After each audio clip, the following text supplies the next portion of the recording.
నమస్తే, welcome to yo-yo TV. భారత రాష్ట్ర సమితి పార్టీ పుట్టిన నాటి నుంచి సారథ్య బాధ్యతలను కేసీఆర్ నిర్వర్తిస్తున్నారు. తెలంగాణ ప్రత్యేక రాష్ట్రం సాధించడంతో పాటు సొంత రాష్ట్రంలో 2 సార్లు పార్టీని గెలిపించి సీఎం అయ్యారు. పార్టీ వర్కింగ్ ప్రెసిడెంట్గా తన కొడుకు కేటీఆర్ను నియమించారు. అయితే 2023లో నవంబర్లో జరిగిన ఎన్నికల్లో పార్టీని విజయ పథాన నడిపించడంలో విఫలమయ్యారు. కాంగ్రెస్ పార్టీ బీఆర్ఎస్ను ఓడించి అధికారం చేపట్టింది. దీంతో అప్పటి నుంచే బీఆర్ఎస్ను ప్రక్షాళన చేయాల్సిన అవసరం ఉందన్న చర్చ జరుగుతోంది.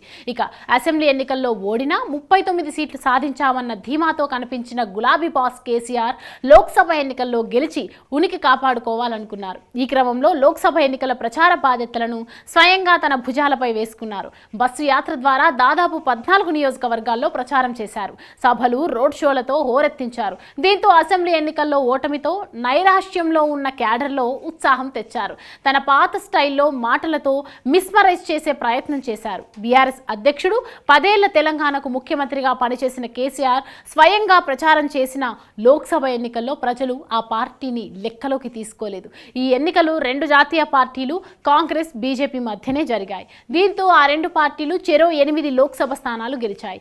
ఎంఐఎం హైదరాబాద్ స్థానం నిలబెట్టుకుంది. బీఆర్ఎస్ ఒక్క స్థానంలో కూడా గెలవలేదు. పోటీ చేసిన 17 స్థానాలకు 14 స్థానాల్లో 3వ స్థానానికి పరిమితమైంది. ఎన్నికల ఫలితాల దృష్ట్యా తన వైఫల్యాన్ని గుర్తించిన కేసీఆర్ ఇప్పుడు పార్టీ ప్రక్షాళనపై దృష్టి పెట్టారు.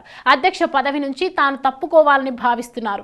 ఈ క్రమంలో తన కొడుకు కేటీఆర్, మేనల్లుడు హరీష్ రావు, కూతురు కవిత పేర్లను తన సన్నిహితుల ముందు ప్రతిపాదించారు. కొడుకు ఇప్పటికే వర్కింగ్ ప్రెసిడెంట్ గా ఉన్నారు. కూతురు లిక్కర్ స్కామ్ కేసులో జైలుకు వెళ్లింది. ఈ నేపథ్యంలో వారికి పార్టీ బాధ్యతలు అప్పగించడం సరికాదని సూచించారు.